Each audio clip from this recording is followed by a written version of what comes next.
ክብር ለእግዚአብሔር ይሁን። በዛሬው ዕለት ደግሞ ባለፈው ከተነጋገርነው የእግዚአብሔር ቃል ቀጥለን የተወሰነ የእግዚአብሔር ቃልን እናያለን። በዚህ በምናየው የእግዚአብሔር ቃል ክፍል ስለ ትዕግስትና ስለ እምነት እንዲሁ ደግሞ እናያለን።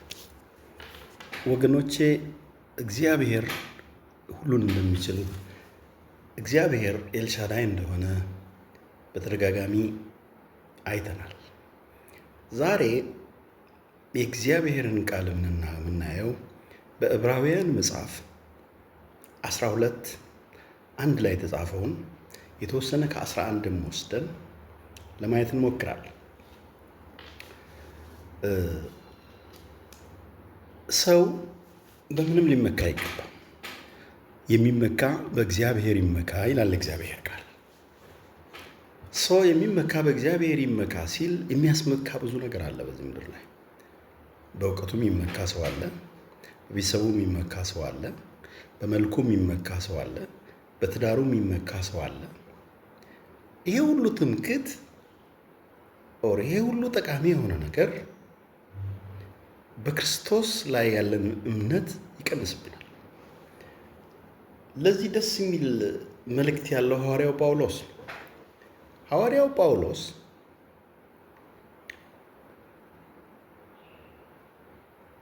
በአንድ ወቅት አንድ ክርክር ገጠመው። በጣም አስቸገሩት። በዘርና በመሳሰሉ ነገሮች የሚከራከሩ ሰዎች አስቸገሩት። ደስ የሚል ሰው ነው ሐዋርያው ጳውሎስ።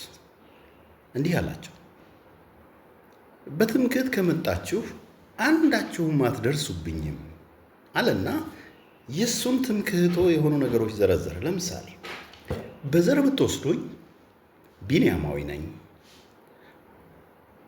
በእውቀት ብትወስዱኝ በገማልያል እግር ስር ቁጭ ብዬ ሕግ ተምሬያለሁ። ሰው በመፈለጋችሁት በመንገዱ ብትሄዱ አታክሉኝም ይልና ቀጥሎ የሚለው ነገር ነው ደስ የሚለው። ይሄ ሁሉ ለእኔ ረብ ያለው ነገር ሲል ለእኔ ጥቅም ያለው፣ ለእኔ ዋጋ ያለው፣ ለእኔ ክብር ያለው፣ ለእኔ አስፈላጊ የሆነ ነገር ሁሉ ለክርስቶስ ስር እንደ ውርደት ቆጥረዋለሁ ይላል። የሚገርም ሀሳብ። ብዙ የሚያስመካ ነገር አለው መመካት ቢያስፈልግ ጳውሎስ በእውቀት እንደተናገረው ነው፣ በዘር እንደዛው ነው፣ በቤተ ክርስቲያን አሳዳጅነቱም ልክ የሌለው ሰው ነው። ግን ሐዋርያው ጳውሎስ ይሄ ሁሉ ለእኔ ረብ ያለው ነገር ለክርስቶስ ስል እንደ ውርደት ቆጥረዋለሁ ይላል። ወገኖቼ የትኛው ነገር ይሆን ከክርስቶስ እያስበለጠ መንገዳችን ላይ ችግር እየፈጠረ ያለው? እውቀት ይሆን? እውቀት የሚያልፍ ነገር ነው። ዘመድ ወይም ቤተሰብ ይሆን? ዘር ይሆን? ሁሉም ነገር ኃላፊ ናቸው። ሁል ጊዜ አብሮ የሚኖር የሰማይና የምድር ፈጣሪ እግዚአብሔር ግን ልንመካበት ይገባል። የሚመካ በእግዚአብሔር ይመካ።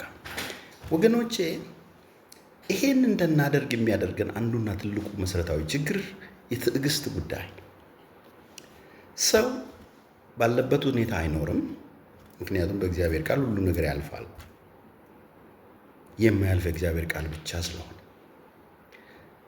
ባለንበት ሁኔታ ውስጥ የሚገጥሙን ነገሮች ብዙ ሊሆኑ ይችላሉ። የትኛውም ነገር ግን ለዘላለም አይኖርም። የትኛውም ነገር ግን አብሮን አይቀጥልም። ሁሉም ነገር ያልፋል። ሰው ይህን ለማድረግ ግን ትዕግስት ያስፈልጋል። ዕብራውያን መጽሐፍ ላይ ዕብራውያን 11 መጨረሻው ላይ የቀደምት አባቶች ስለ እምነት ያደረጉትን ተጋድሎ፣ የከፈሉትን መስዋዕትነት፣ እንደዚሁም በተለያየ ቦታ በተለያየ ሁኔታ ውስጥ የከፈሉትን ዋጋ፣ በድንጋይ ተወግረው መሞታቸውን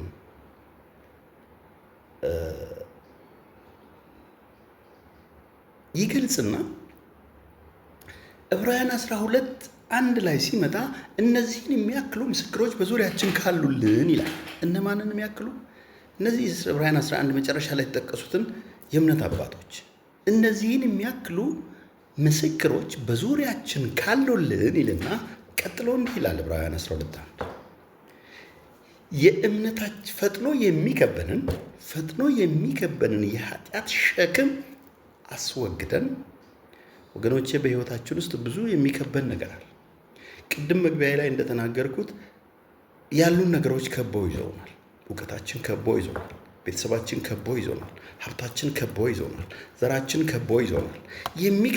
ፈጥነው የሚከብኑን ነገሮች አስወግደን እንደዚሁም የሚያስቸግሩን ኃጢአቶች አስወግደን፣ ቀጥሎ ያለው ነገር ነው ደስ የሚለው፣ የእምነታችንን ራስና ፈጻሚውን ዕብራውያን 12:1 እስከ 2 ያለው ነው። የእምነታችንን ራስና ፈጻሚውን ክርስቶስን ተመልክተን ከፊታችን ያለውን ሩጫ በትዕግስት እንሩጥ። እርሱ ይላል ነውርን ንቆ በፊቱ ስላለው ደስታ በመስቀል ላይ ታግሶ ከአብ ቀኝ ተቀምጧልና። የሚገርም ትዕግስት ነው የኢየሱስ ክርስቶስ ትዕግስት። ኢየሱስ ክርስቶስ በድንገት አይደለም ቀራንዮ መስቀል ላይ የተሰቀለው። ያውቅ ነበር። የተጻፈ መጽሐፍት ነበር። ይፈጸም ዘንድ ነው ያንን የፈጸመው። ይሄን ሲያደርግ ግን ፍጹም ሰው ስለነበረ ሕመም ነበረበት። ፍጹም ሰው ስለነበረ ስቃዮች ነበሩበት። ፍጹም ሰው ስለነበረ መከራ ውስጥ መሆን አስጨናቂ ነበር። ይሄን ሁሉ ታገሰ። የእምነታችንን ራስና ፍጻሜውን ክርስቶስን ተመልክተን በፊታችን ያለውን ሩጫ በትዕግስት እንሩጥ። እርሱ ነውርን ንቆ በፊቱ ስላለው ደስታ በመስቀል ላይ ታግሶ ከአብ ቀኝ ተቀምጧልና ይላል። እንግዲህ ከአብ ቀኝ ለመቀመጥ ያለፈውን መከራና ችግር ማሰብ ያስፈልጋል። ክርስቶስ ብዙ ችግሮችን አልፏል። ብዙ መከራዎችን አልፏል። በቀራንዮ መስቀል ላይ እንደተረገመ ሰው ተረግሞ ተሰቅሏል። ፍጹም ጻድቅ ሰው፣ ፍጹም ጻድቅ አምላክ ነበር። ስለዚህ ወገኖቼ ከዚህ በላይ ችግር በሕይወታችን ውስጥ ይገጥመናል ብዬ አላስብም። ገጥሞንም ቢሆን እንኳን ትዕግስት ያስፈልጋል። መታገስ ነገን እንድንይዝ ያደርገናል። መታገስ ነገን እንድናይ ያደርገናል። መታገስ የተሻሉ ነገሮችን እንድንከተል ያደርገናል። ስለዚህ የእምነታችንን ራስ እርሱን ክርስቶስን መመልከት ያስፈልጋል። ምክንያቱም ክርስቶስ አስጨናቂ ጊዜዎችን በድል አለፈ። እነሆ ዛሬ በክብር ሊመጣ፣ በመላእክት አጀብ ሊመጣ፣ የወጉት እያዩት ሊመጣ በደጅ ነው ኢየሱስ ክርስቶስ ሊመጣ። ግን ይሄ የሚመጣው ክርስቶስ እንደያኔው ሊሰቀል አይመጣም። ይሄ የሚመጣው ክርስቶስ እንደያኔው ሊወገር አይመጣም። ያ የሚመጣው ክርስቶስ የድንግል ማርያም ልጅ ክርስቶስ እንደያኔው ሊሆን አይመጣም። ለእያንዳንዳችን እንደ ስራችን ሊፈርድ በመላእክት አጀብ በክብር ይመጣል። ወገኖቼ እርሱ ሲመጣ ከሚቀበሉት አንዱ ለመሆን መታገስ ያስፈልጋል። መጽናት ያስፈልጋል። በሕይወታችን ውስጥ ያሉ መሰናክሎችን ማስወገድ ያስፈልጋል። በሰው ውስጥ ብዙ መሰናክሎች አሉ። ሰው አቅሙን ችሎታውን ካየን የትኛውንም ችግር ሊቋቋም የትኛውንም መከራ ሊያልፍ አይችልም። ያ ቢሆንማ ክርስቶስ ሞት አያስፈልገውም ነበር። ለመተላለፋችን ለበደላችን ቤዛ ሆኖ የተሰጠው ክርስቶስ እርሱን ስናምን ኃጢአታችን ይወገዳል፣ ይሰረያል። ይሄ ማለት ግን ደጋግመን ኃጢአት እየሰራን እንኖራለን ማለት ግን አይደለም። ወገኖቼ ባለንበት ሁኔታ ውስጥ ባለንበት አስቸጋሪ ሁኔታ ውስጥ ባለንበት አስቸጋሪ ደስተኛ በሆነ ህይወት ውስጥ ያለንም ልንሆን እንችላለን። ሁሉም ያልፋል።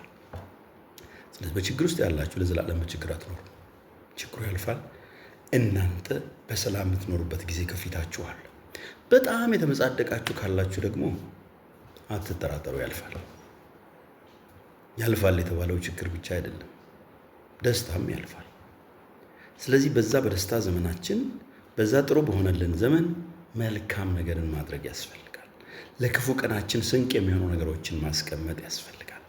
እነዚህን ማድረግ ስንችል እግዚአብሔር በነገር ሁሉ ይረዳናል። እግዚአብሔር በነገር ሁሉ ያግዘናል። ስለዚህ ወገኖች እንታገስ። ክብር ለእግዚአብሔር። አሜን።